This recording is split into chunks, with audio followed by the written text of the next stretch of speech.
ಇಡಂಬಲ್ಲ just 6 ತಿಂಗಳ ಹಿಂದೆ Realme 14 Pro series ಬಂದಿತ್ತು. ಎರಡೆರಡು ಫೋನ್ಸ್ ಲಾಂಚ್ ಮಾಡಿದ್ರು. ಮತ್ತೆ ಇವಾಗ 6 ತಿಂಗಳೊಳಗಡೆ ರಿಯಲ್ಮಿ 15 ಸೀರೀಸ್ ಮತ್ತೆರಡು ಹೊಸ ಫೋನ್ಸ್ಗಳು.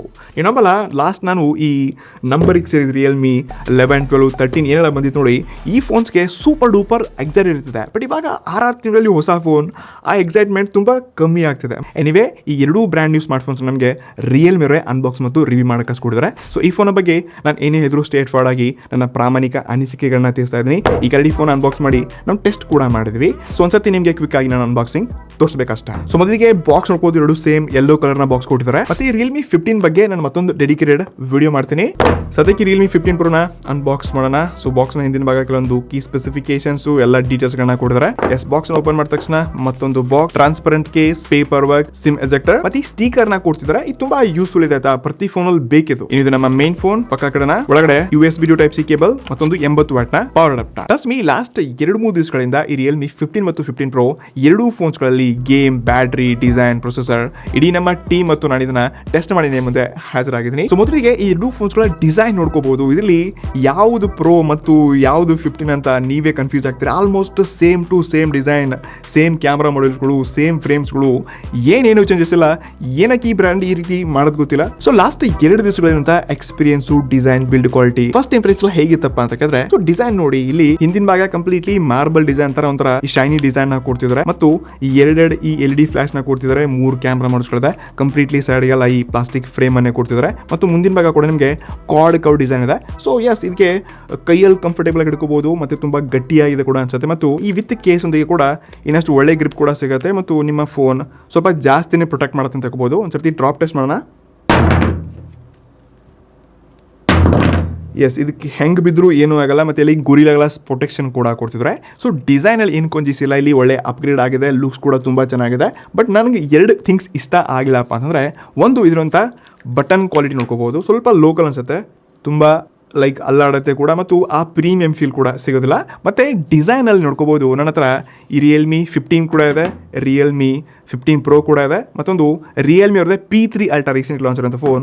ಏನು ಡಿಸೈನಲ್ಲಿ, ಶೇಪಲ್ಲಿ ನಿಮ್ಗೆ ಏನು ಚೇಂಜಸ್ ಕಾಣಿಸ್ತಿದೆ ಹೇಳಿ? ಜಸ್ಟ್ ಇಲ್ಲಿ ಕಲರ್ಸ್ಗಳು ಬದಲಾಗಿದೆ ಅಷ್ಟೇ, ಸೆನ್ಸರ್ಸ್ಗಳು ಬದಲಾಗಿರ್ಬೋದು. ಬಟ್ ಸೇಮ್ ಮಾಡೆಲ್, ಸ್ವಲ್ಪ ಇನ್ನೂ ಡಿಫ್ರೆಂಟ್ ಡಿಸೈನ್ ತೊಗೊಂಡು ಬನ್ನಿ ರಿಯಲ್ಮಿ. ಇನ್ನು ಯಾವಾಗ ಈ ಫೋನ್ ಅಂತ ಡಿಸ್ಪ್ಲೇಗೆ ಬರ್ತೀವಿ, ಟ್ರಸ್ಟ್ ಮೀ ತುಂಬ ಒಳ್ಳೆ ಡಿಸ್ಪ್ಲೇ ಸರ್ತಿ ಅಪ್ಗ್ರೇಡ್ ಮಾಡಿದ್ರೆ. ಇಲ್ಲಿ 6.8 ಇಂಚಸ್ ಇರುವಂಥ full HD plus 144 Hz 6500 nits ಇರುವಂಥ ಖತರ್ನಾಕ್ 4D ಕ್ವಾಡ್ ಕೌ ಡಿಸ್ಪ್ಲೇನ ಕೊಡ್ತಿದ್ದಾರೆ. ಟ್ರಸ್ಟ್ ಮೀ, ಲಾಸ್ಟ್ 2 ದಿವಸಗಳಲ್ಲಿ ಮಲ್ಟಿಮೀಡಿಯಾ ಎಕ್ಸ್ಪೀರಿಯನ್ಸ್ ಆಗಿರಲಿ, ಗೇಮಿಂಗ್ ಆಗಿರಲಿ, ಔಟ್ಡೋರ್ ವಿಸಿಬಿಲಿಟಿ ಆಗಿರಲಿ, ನಿಜವಾಗ್ಲೂ ತುಂಬಾ ಅಂದ್ರೆ ತುಂಬಾ ಒಳ್ಳೆ ಡಿಸ್ಪ್ಲೇ ಕೊಡ್ತಿದ್ದಾರೆ. ಸೊ ಇದರಲ್ಲಿ ನಾವು ಯಾವುದೇ HDR 4K ಕಂಟೆಂಟ್ ನೋಡ್ಕೋಬಹುದು, ಯಾವುದೇ ಲಾಗ್ ಆಗಲ್ಲ, ಕ್ಲಾರಿಟಿ ಮತ್ತು ಬ್ರೈಟ್ನೆಸ್ ಅಂತೂ 6500 ನಿಟ್ಸ್ ಇರೋದ್ರಿಂದ ನಿಮಗೆ ಔಟ್ಡೋರ್ ಅಲ್ಲಿ ಆಗಲಿ, ಇಂಡೋರ್ ಅಲ್ಲಿ ಆಗಲಿ, ನೀವು ಎಷ್ಟೇ ಹೆವಿ ಬಿಸಿಲಿದ್ರು ಕೂಡ ನಿಮ್ಮ ಸ್ಮಾರ್ಟ್ ಫೋನ್ ಡಿಸ್ಪ್ಲೇಗೆ ಯಾವುದೇ ಇಶ್ಯೂ ಆಗಲ್ಲ. ಇಲ್ಲಿ ತುಂಬಾ ಬ್ರೈಟರ್ ಮತ್ತು ಕಲರ್ಫುಲ್ ಆಗಿದೆ display. But 6500 nits speak brightness ಇಲ್ಲ, ಏನಕ್ಕೆ ಬೇಕು ಗುರು, ಯಾರು ಇಷ್ಟೊಂದು ಬ್ರೈಟರ್ ಡಿಸ್ಪ್ಲೇ ಎಕ್ಸ್ಪೆಕ್ಟ್ ಮಾಡ್ತಾರೆ? ಸೊ ಇಲ್ಲಿ ಸ್ವಲ್ಪ ಕಮ್ಮಿ ಇದ್ರೂ ನಡೀತಿತ್ತು. ಬಟ್ ಎಸ್, ಸ್ಟಿಲ್ ನಾನು ಈ ಡಿಸ್ಪ್ಲೇ ಒಂದಿಗೆ ತುಂಬ ಹ್ಯಾಪಿ ಇದ್ದೀನಿ. ಎವ್ರಿದಲ್ಲಿ ಇನ್ಸ್ಟೆಂಟ್ ಫಿಂಗರ್ ಪ್ರಿಂಟ್ನ ಕೂಡ ಕೊಡ್ತಿದ್ದಾರೆ, ತುಂಬ ಕ್ವಿಕ್ ಮತ್ತು ಸೂಪರ್ ಫಾಸ್ಟಾಗಿ ಅನ್ಲಾಕ್ ಆಗುತ್ತೆ ನೋಡ್ಕೋಬೋದು. ಮತ್ತು ಸ್ಪೆಷಲಿ ರಿಯಲ್ಮಿ ಇದಕ್ಕೆ ಪಾರ್ಟಿ ಫೋನ್ ಅಂತ ಏನೋ ಕರಿತಿದ್ದಾರೆ. ಇದರಲ್ಲಿ ಡುವಲ್ ಸ್ಟೀರಿಯೋ ಸ್ಪೀಕರ್ಸ್ಗಳು ಕೂಡ ಕೊಡ್ತಿದ್ದಾರೆ. ಒಂದ್ಸರ್ತಿ ಲೈವ್ ಆಗಿ ಸೌಂಡ್ ತೋರಿಸ್ತೀನಿ ನಿಮಗೆ.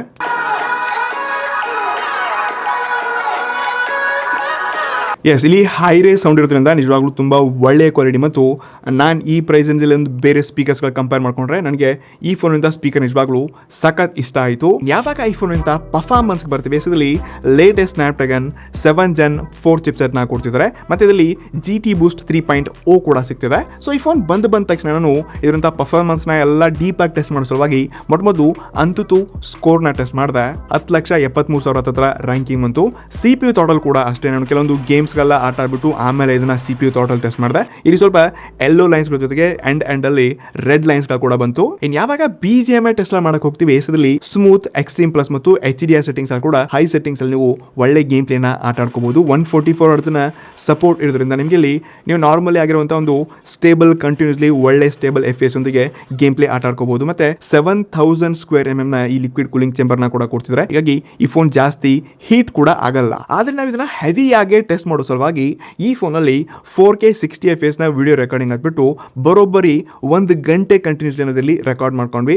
ಸೊ ಬ್ಯಾಟ್ರಿ ತುಂಬ ಬೇಗ ಡೌನ್ ಕೂಡ ಆಯಿತು, ಮತ್ತು ಸ್ವಲ್ಪ ಒಂದು ಲೆವೆಲ್ಗೆ ಜಾಸ್ತಿ ಬಿಸಿ ಅನ್ನೋದಕ್ಕಿಂತ ಒಂದು ಲೆವೆಲ್ಗಿಂತ ಸ್ವಲ್ಪ ಜಾಸ್ತಿ ಬಿಸಿ ಆಗುತ್ತೆ. ಬಟ್ ಯಾವುದೇ ಫೋನಲ್ಲಿ 1 ಗಂಟೆ 4K ರೆಕಾರ್ಡ್ ಮಾಡಿದ್ರೆ ಆಬ್ವಿಯಸ್ಲಿ ಇಷ್ಟೊಂದು ಹೀಟ್ ಆಗುತ್ತೆ. ಇದು ಯಾವುದೇ ದೊಡ್ಡ ವಿಚಾರ ಅಲ್ಲ. ಬಟ್ ಇಲ್ಲಿ ಸ್ವಲ್ಪ ಫೋನ್ನ ಟೆಸ್ಟ್ ಮಾಡಿದ್ವಿ. ಬಟ್ ನೀವು ಇದಕ್ಕಿಂತ ಜಾಸ್ತಿ ಹೆವಿ ಗೇಮ್ಸ್ ಎಲ್ಲ ಆಟ ಆಡ್ತಿದ್ದೀರಾ, ಕಂಟಿನ್ಯೂಸ್ಲಿ ವಿಡಿಯೋ ರೆಕಾರ್ಡ್ ಮಾಡ್ತೀರಾ ಅಂತಂದರೆ ಯಾವುದೇ ಎಲೆಕ್ಟ್ರಾನಿಕ್ ವಸ್ತು ಜಾಸ್ತಿ ಬಿಸಿ ಆಗುತ್ತೆ. ಸೊ 42 ಈ ಟೆಂಪ್ರೇಚರ್ ಏನಿದೆ ಇದು ಒಂದು ಲೆವೆಲ್ಗೆ ಓಕೆ ಅಷ್ಟೇ. ಇದನ್ನ ಬಿಟ್ಟು ಬಂದರೆ ಸಾಫ್ಟ್ವೇರ್ ಮತ್ತು ಸ್ಟೋರೇಜಲ್ಲಿ out of the box Android 15 ಕೊಡ್ತಿದ್ದಾರೆ ಮತ್ತು 3+4 ಇಯರ್ಸ್ನ OS ಅಪ್ಡೇಟ್ ಅನ್ನು ಕೊಡ್ತಿದ್ದಾರೆ. ಬಾಕಿ ರಿಯಲ್ಮಿ UI 6.1 ಅಥವಾ 0 ನೋಡೋಕೆ ಸಿಗ್ತದೆ. ಸೊ ಏನು ಬ್ಲಾಟ್ವೇರ್ಸ್ಗಳು ತುಂಬ ಹಾಕಿದ್ದಾರೆ ಗುರು. ನೀವು ಈ ಮೆನ್ಯೂ ನೋಡ್ಕೋಬೋದು, ಸ್ವೈಪ್ ಮಾಡ್ದಂಗೆ ಎಲ್ಲ ಬ್ಲಾಟ್ವೇರ್ಸ್ಗಳು ಕಾಣಿಸುತ್ತೆ. ಬಟ್ ಇದನ್ನ ನೀವು ಒನ್ ಟ್ಯಾಪಲ್ಲಿ ಈ ರೀತಿ ಅನ್ಇನ್ಸ್ಟಾಲ್ ಕೂಡ ಮಾಡ್ಕೋಬಹುದು. ಸೊ ನನಗೆ ಒಂದು ಕಮ್ಮಿ ಅನಿಸಿದಪ್ಪ ಅಂತಂದರೆ ಈ ರಿಯಲ್ಮಿ UI ಗುರು. OnePlus ಅಲ್ಲಾರ ಏನು ಮಾಡ್ತಿದ್ದಾರೆ ಇವ್ರಲ್ಲ ಅಂತಂದರೆ, ಬಟ್ OnePlus ಅವ್ರ UI ಯಾವ ರೀತಿ ಇದೆ ಆ ರೀತಿ ರಿಯಲ್ಮಿಲಿ ತುಂಬ ಕೆಲಸ ಮಾಡಬೇಕು. ಮತ್ತು ಕರೆಂಟ್ ಮಾರ್ಕೆಟ್ಲಿ ಎಲ್ಲಕ್ಕಿಂತ ಹಿಂದಿರುವ OS ಫೀಚರ್ಸ್ಗಳಲ್ಲಿ ಹೊಸ ಅಪ್ಡೇಟ್ಸ್ಗಳನ್ನ ತೊಗೊಂಡು ಬರೋದ್ರಲ್ಲಿ ಸ್ವಲ್ಪ ರಿಯಲ್ಮಿ ಲೈಕ್ OS ಅಲ್ಲಿ ಜಾಸ್ತಿ ಕೆಲಸ ಮಾಡ್ತಿಲ್ಲಪ್ಪ ಅಂತ ನನಗೆ ಪರ್ಸನಲಿ ಫೀಲ್ ಆಗುತ್ತೆ. ಬಟ್ ತುಂಬ ಜನಕ್ಕೆ ರಿಯಲ್ಮಿ ಫ್ಯಾನ್ಸ್ಗೆ ಇವರ ಸ್ಕಿನ್ ಮತ್ತು ಇವರ OS ಇಷ್ಟ ಆಗ್ಬೋದೇನೋ. ಮತ್ತು ಇಲ್ಲಿ ಡಿಫ್ರೆಂಟ್ ಕಲರ್ ವೇರಿಯಂಟ್ಸ್ಗಳೊಂದಿಗೆ ಈ ಸ್ಟೋರೇಜ್ ಟೈಪ್ಸ್ಗಳನ್ನ ಕೂಡ ಕೊಡ್ತಿದ್ದಾರೆ. ಇಲ್ಲಿ ನಿಮಗೆ 8/128 ಆಗಲಿ ಮತ್ತು 8/256 ಮತ್ತು 12/512 GB ವೇರಿಯಂಟ್ಸ್ನ ಕೂಡ ಅವೈಲೇಬಲ್ ಇದೆ. ಇದು ಯಾವಾಗ ಈ ಫೋನ್ ಅಂತ ಕ್ಯಾಮ್ರಾ ಆಗಿ ಬರ್ತೀವಿ, ಟ್ರಸ್ಟ್ ಮೀ ಇದರಲ್ಲಿ ಟ್ರಿಪಲ್ ರಿಯರ್ ಕ್ಯಾಮ್ರಾಸ್ ಥರ ಕಾಣಿಸುತ್ತೆ. ಬಟ್ ಇಲ್ಲಿ ಇರೋದು ಜಸ್ಟ್ ಎರಡು ಸೆನ್ಸರ್ಗಳು. ಮೇನ್ ಸೆನ್ಸರ್ ಬಂದ್ಬಿಟ್ಟು 50 ಮೆಗಾಪಿಕ್ಸೆಲ್ನ ಸೋನಿ IMX 896 ಇದು OIS ಸೆನ್ಸರ್ ಒಂದಿಗೆ 50 ಮೆಗಾಪಿಕ್ಸೆಲ್ನ ಅಲ್ಟ್ರಾವೈಡ್ ಕೊಡ್ತಿದ್ದಾರೆ. ಮತ್ತೆ ಫ್ರಂಟ್ ಅಲ್ಲಿ ಕೂಡ ಸೇಮ್ 50 ಮೆಗಾಪಿಕ್ಸೆಲ್ನ ಸೆಲ್ಫಿ ಶೂಟರ್ ಇದೆ. ಆನೆಸ್ಟ್ಲಿ ಲಾಸ್ಟ್ ಇಯರ್ 14 Pro ಸೀರೀಸ್ಗಿಂತ ತುಂಬಾ ಅಪ್ಗ್ರೇಡ್ಸ್ಗಳಾಗಿದೆ. ಇಲ್ಲಿ ಫೋಟೋಗಳು ಕೆಲವೊಂದು ಸ್ಯಾಂಪಲ್ಸ್ಗಳನ್ನ ನೋಡ್ಕೋಬಹುದು.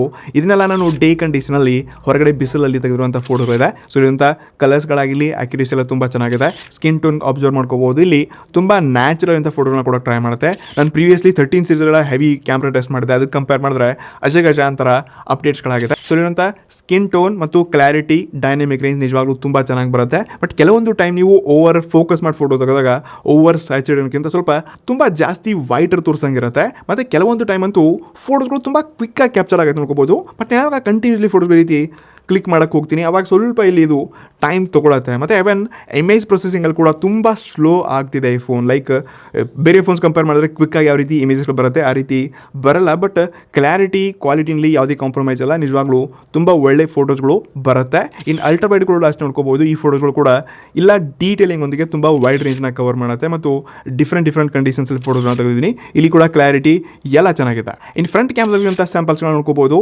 ಇಲ್ಲಿ ಕೂಡ ಡೇ, ಇಂಡೋರ್, ಔಟ್ಡೋರ್ ಎಲ್ಲ ಕಡೆ ತುಂಬ ಚೆನ್ನಾಗಿರುವಂಥ ಕ್ವಾಲಿಟಿ ಫೋಟೋಸ್ಗಳು ಬರುತ್ತೆ. ಮತ್ತು ಸ್ಕಿನ್ ಟೋನ್ನ ಕೆಲವೊಂದು ಟೈಮ್ ಬೆಳಗ್ಗೆ ಮಾಡುತ್ತೆ. ಮತ್ತು ಯಾವಾಗ ಇಂಡೋರ್ ಬರ್ತೀವಿ ಸ್ವಲ್ಪ ಇಲ್ಲಿ ನಾಯ್ಸ್ ಬಂದಂಗೆ ಬರುತ್ತೆ.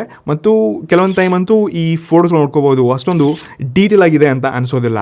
ಮತ್ತು ಸ್ಪೆಷಲಿ ಈ ಫೋನ್ ಅಂತ ಮೇನ್ಲಿ ನೈಟೋಗ್ರಾಫಿಗೆ ಇವರು ತುಂಬ ಅಪ್ಗ್ರೇಡ್ ಮಾಡಬೇಕಾಯ್ತು. ಅಷ್ಟೊಂದು ಕ್ಲಾರಿಟಿ ಮತ್ತು ಒಳ್ಳೆ ಇಮೇಜ್ ಪ್ರೊಸೆಸಿಂಗ್ ಈ ಫೋನಲ್ಲಿ ಆಗೋದೇ ಇಲ್ಲ. ನೈಟಲ್ಲಿ ತುಂಬ ಅಪ್ಗ್ರೇಡ್ ಮಾಡಬೇಕು ರಿಯಲ್ಮಿ. ಇದು ಯಾವಾಗ ಈ ಫೋನ್ ಅಂತ ವಿಡಿಯೋಗ್ರಾಫಿಗೆ ಬರ್ತೀವಿ. ಸೊ ಫ್ರಂಟ್ ಮತ್ತು ರಿಯರ್ ಎರಡೂ ಕ್ಯಾಮ್ರಾದಲ್ಲಿ ನೀವು 4K ವಿಡಿಯೋ ರೆಕಾರ್ಡ್ ಸಪೋರ್ಟ್ ಆಗುತ್ತೆ. ಸೊ ರಿಯಲ್ ನಿಮಗೆ 4K 60 FPS ಇಲ್ಲಿ ತೆಗೆದಿರುವಂಥ ಈ ವಿಡಿಯೋ ಸ್ಯಾಂಪಲ್ ನೋಡ್ತಿದ್ರೆ ಇರುವಂಥ ಕ್ಲಾರಿಟಿ, ಸ್ಕಿನ್ ಟೋನ್ ಮತ್ತು ಸ್ಟೆಬಿಲೈಸೇಷನ್ ಚೆನ್ನಾಗಿದೆ. ಬಟ್ ಬೆಳಕಿಂದ ನೆರಳಿಂದ ನೀವು ಬೆಳಕು ಸ್ವಿಚ್ ಆಗ್ತೀವಿ ಅಂತಂದರೆ ಇಲ್ಲಿ ಕಲರ್ಸ್ನ ಇದು ಅಷ್ಟೊಂದು ಚೆನ್ನಾಗಿ ಅಡ್ಜಸ್ಟ್ ಕೂಡ ಮಾಡ್ಕೊಳ್ಳಲ್ಲ. ಇನ್ನು ಈ ವಿಡಿಯೋ ನೋಡ್ತಿದ್ರೆ ಇದು ಸೆಲ್ಫಿ ರೆಕಾರ್ಡ್ ಮಾಡಿರುವಂಥ 4K 30 FPS ವಿಡಿಯೋ ಇದೆ. ಸೊ ಇಲ್ಲಿ ಕೂಡ ಅಷ್ಟೇ ಕಲರ್ಸ್ಗಳು, ಸ್ಕಿನ್ ಸ್ಟೆಬಿಲೈಸೇಷನ್ ಒಂದು ಲೆವೆಲ್ಗೆ ಓಕೆ ಚೆನ್ನಾಗಿದೆ ಅಂತ ಹೇಳ್ಕೋಬೋದು. ಆಡಿಯೋ ಕ್ವಾಲಿಟಿ ಕೂಡ ತುಂಬ ಚೆನ್ನಾಗಿ ರೆಕಾರ್ಡ್ ಮಾಡ್ಕೊಳ್ಳುತ್ತೆ. ಬಟ್ ಇಲ್ಲಿ ಇನ್ನೂ ಅಪ್ಗ್ರೇಡ್ ಆಗಿರಬೇಕಾಗಿತ್ತು ಮತ್ತು ಸ್ಕಿನ್ನ ಸ್ವಲ್ಪ ನ್ಯಾಚುರಲ್ ಆಗಿ ತೊಗೊಂಡು ಬರೋಕ್ಕೆ ಇದು ಟ್ರೈ ಮಾಡಲ್ಲ. ಸ್ವಲ್ಪ ವೈಟ್ ಫೀಲ್ ಕೊಡುತ್ತೆ. ಇದು ನನಗೆ ಅಷ್ಟೊಂದು ಇಷ್ಟ ಆಗಲಿಲ್ಲ. So over all last year 14 Pro series compare ಮಾಡಿದ್ರೆ ಈ ಸರ್ತಿ ತುಂಬ ಅಪ್ಗ್ರೇಡ್ ಆಗಿದೆ. ಇಮೇಜ್ ಪ್ರೊಸೆಸಿಂಗ್ ಕೂಡ ತುಂಬ ಚೆನ್ನಾಗಿ ಆಗ್ತಿದೆ. ಬಟ್ ಸ್ವಲ್ಪ ಟೈಮ್ ತೊಗೊಳುತ್ತೆ ಮತ್ತು ನೈಟಲ್ಲಿ ಸ್ವಲ್ಪ ಇನ್ನೂ ಅಪ್ಗ್ರೇಡ್ ಆಗಬೇಕು, ಇನ್ನೂ ಒಳ್ಳೆ ಇಮೇಜ್ ಪ್ರೊಸೆಸಿಂಗ್ ಆಗಬೇಕಪ್ಪ ಅಂತ ಫೀಡ್ಬ್ಯಾಕ್ ಅಷ್ಟೇ. ಇನ್ನು ಯಾವಾಗ ಈ ಫೋನ್ ಅಂತ ಬ್ಯಾಟ್ರಿಗೆ ಬರ್ತೀವಿ, ಟ್ರಸ್ಟ್ ಮೀ ರಿಯಲ್ಮಿ ಸರ್ತಿ ಈ ಬಜೆಟ್ ಇರುವಂಥ ಎಲ್ಲ ಫೋನ್ಸ್ಗೆ ಕಾಂಪಿಟೇಷನ್ ಮಾಡಿದೆ ಆಯ್ತಾ. ಇದರಲ್ಲಿ 7000 mAh ಬಿಗ್ಗರ್ ಬ್ಯಾಟ್ರಿಯೊಂದಿಗೆ 80 ವ್ಯಾಟ್ನ ಪವರ್ ಟ್ರೈನ್ ಬಾಕ್ಸ್ ಕೊಡ್ತಿದ್ದಾರೆ ಮತ್ತು ತುಂಬ ಸ್ಲಿಮ್ ಇದ್ರೂ ಕೂಡ ಒಂದು ಒಳ್ಳೆ ಬ್ಯಾಟ್ರಿ ಟೆಕ್ನ ಯೂಸ್ ಮಾಡಿದ್ರೆ. ಸೊ ಈ ಫೋನ್ ಹೆವಿಯಾಗಿ ಬ್ಯಾಟ್ರಿ ಡ್ರೈನ್ ಟೆಸ್ಟ್ ಏನೂ ಮಾಡಿಲ್ಲ, ಬಟ್ ಕೆಲವೊಂದು ಡಿಫ್ರೆಂಟ್ ಟೆಸ್ಟ್ಗಳನ್ನ ಮಾಡಿದ್ದೀನಿ. ಫಾರ್ ಎಕ್ಸಾಂಪಲ್ ನಾನು ಈ ಫೋನ್ನ 10 ನಿಮಿಷ 80 ವ್ಯಾಟ್ನ ಪವರ್ ಅಡಾಪ್ಟರಿಂದ ಚಾರ್ಜ್ ಹಾಕಿದೆ. ಜಾಸ್ತಿ ಬಿಸಿ ಆಗೋದು ಈ ರೀತಿ ಆಗೋದು ಇಲ್ಲಿ 15 to 20% ಅಪ್ ಟು ಈ ರೀತಿಯಾಗಿರುವಂಥ ಫಾಸ್ಟ್ ಚಾರ್ಜ್ ಕೂಡ ಆಗುತ್ತೆ, ಮತ್ತು ಇದಕ್ಕೆ ಗೇಮರ್ಸ್ಗೆ ಬೈಪಾಸ್ ಚಾರ್ಜಿಂಗ್ ಕೂಡ ಸಪೋರ್ಟ್ ಮಾಡಿದ್ರೆ. ಸೊ ಇದೊಂದು ಒಳ್ಳೆಯ ವಿಚಾರ. ಬಾಕಿ ಈ ಫೋನ್ನ ನಾನು ಡೇ ಮತ್ತು ನೈಟ್ ಓವರಾಲ್ ಈ ಫೋನ್ನ ಜಸ್ಟ್ ಇಂಟರ್ನೆಟ್ ಆನ್ ಮಾಡಿಬಿಟ್ಟು ಈ ಬ್ಯಾಟ್ರಿ ಟೆಸ್ಟ್ ಕೂಡ ಮಾಡಿದೆ. ಸೊ ಇಲ್ಲಿ ನೋಡ್ಕೋಬೋದು, ಈ ಸ್ಕ್ರೀನ್ ಶಾಟ್ ಏನಿದೆ ರಾತ್ರಿ 12 ಗಂಟೆಗೆ ನಾನು ಇದನ್ನು 17% ಬ್ಯಾಟ್ರಿ ಇಟ್ಕೊಂಡು ಈ ಸ್ಕ್ರೀನ್ ಶಾಟ್ ನೋಡ್ತಿದ್ರೆ, ಬೆಳಗ್ಗೆ ಎದ್ದು ಮತ್ತೊಂದು ಸ್ಕ್ರೀನ್ ಶಾಟ್ ತೆಗಿತೀನಿ 8 ಗಂಟೆಗೆ ಬರೋಬ್ಬರಿ ಇಲ್ಲಿ 12% ಬ್ಯಾಟ್ರಿ ಇರುತ್ತೆ. ಸೊ ಓವರಾಲ್ ನಾನು ಏನು ಯೂಸ್ ಮಾಡ್ತಿದ್ರೆ ಜಸ್ಟ್ ಇಂಟರ್ನೆಟ್ ಆನ್ ಇಟ್ಬಿಟ್ಟೆ 5% ಬ್ಯಾಟ್ರಿಲಿ ಡ್ರೈನ್ ಆಗ್ತಿದೆ. ಮತ್ತು ಬ್ರ್ಯಾಂಡ್ ಹೇಳುತ್ತೆ ಈ ಫೋನ್ 60 to 80 ಮಿನಿಟ್ಸಲ್ಲಿ 0 to 100% 7000 mAh ಬ್ಯಾಟ್ರಿನ ಸೂಪರ್ ಫಾಸ್ಟಾಗಿ ಚಾರ್ಜ್ ಮಾಡುತ್ತೆ ಈ ಅಲ್ಟ್ರಾ 80 ವಾಟ್ನ ಪವರ್ ಅಂತ. ಗೊತ್ತಿಲ್ಲ, ನಾನು ಇದನ್ನು ಡೀಪಾಗಿ ಟೆಸ್ಟ್ ಮಾಡಿಲ್ಲ, ಬಟ್ ಮೇ ಬಿ ಒಂದು 90 ಮಿನಿಟ್ಸ್ ಟು ಅಂಡರ್ ಇದ್ದರೂ ಕೂಡ ಒಳ್ಳೆಯ ವಿಚಾರ ಆಯಿತಾ. 1.5 ಗಂಟೆನಲ್ಲಿ 7000 ಬ್ಯಾಟ್ರಿ ಚಾರ್ಜ್ ಆಗೋದು ತುಂಬ ದೊಡ್ಡ ವಿಚಾರ. ಆನೆಸ್ಟ್ಲಿ ರಿಯಲ್ಮಿ ಬ್ಯಾಟ್ರಿನಲ್ಲಿ ಅಪ್ಗ್ರೇಡ್ ಮಾಡಿದೆ ನಾನು ಈ ಬ್ಯಾಟ್ರಿ ಮತ್ತು ಫಾಸ್ಟ್ ಚಾರ್ಜಿಂಗ್ ಮತ್ತು ಅಡಾಪ್ಟರೊಂದಿಗೆ ನಾನು ಹ್ಯಾಪಿ ಇದ್ದೀನಿ. ಇನ್ನು ಅದರ್ ಫೀಚರ್ಸಲ್ಲಿ ನಿಮಗೆ ಇದರಲ್ಲಿ ವೈಫೈ 6 ಸಿಗುತ್ತೆ, ಬ್ಲೂಟೂತ್ 5.4 ಇದೆ, ಮತ್ತು ಕೆಲವೊಂದು ತುಂಬ ಇಂಟ್ರೆಸ್ಟಿಂಗ್ ಹೊಸ AI ಫೀಚರ್ಸ್ನ ಕೂಡ ಆ್ಯಡ್ ಮಾಡಿದ್ದಾರೆ. ಫಾರ್ ಎಕ್ಸಾಂಪಲ್ ಇದರಲ್ಲಿ AI ಮಲ್ಟಿ ಟಾಸ್ಕರ್ ಆಗಿರಲಿ, AI ಗೇಮಿಂಗ್ ಆಗಿರಲಿ, AI ಜೆಮಿನಿ ಆಗಿರಲಿ, ಇನ್ನಿತರ ತುಂಬ ಹೊಸ ಫೀಚರ್ಸ್ನ ಕೂಡ ರಿಯಲ್ಮಿರು ಆ್ಯಡ್ ಮಾಡಿದ್ದಾರೆ. ಇನ್ಕೊನೆದಾಗಿ ಬರುತ್ತೆ ಫೈನಲ್ ಕನ್ಕ್ಲೂಷನ್ ಪಾರ್ಟ್. ನನ್ನ ಪ್ರಕಾರ ಈ ಸ್ಮಾರ್ಟ್ ಫೋನ್ 27 to 28 ಮ್ಯಾಕ್ಸ್ 29 ಹತ್ರ ಲಾಂಚ್ ಆಗೋದು. ಅಂಡರ್ 30K ಲಾಂಚ್ ಆಯಿತು ವಿತ್ ಆಫ್ರೊಂದಿಗೆ 28-29 ಸಿಗ್ತದೆ ಅಂದರೆ ಈ ರಿಯಲ್ಮಿ 15 ಪ್ರೋನ ತೊಗೊಳ್ಬೋದು ಅಂತ ಕೇಳ್ತಿದ್ದೀರಾ ಅಂತಂದರೆ ಒಂದ್ಸರ್ತಿ ನಿಮಗೆ ಇದ್ರಂತ ಎಲ್ಲ ಪ್ರೋಸ್ನ ತೋರಿಸ್ತಾ ಇದ್ದೀನಿ.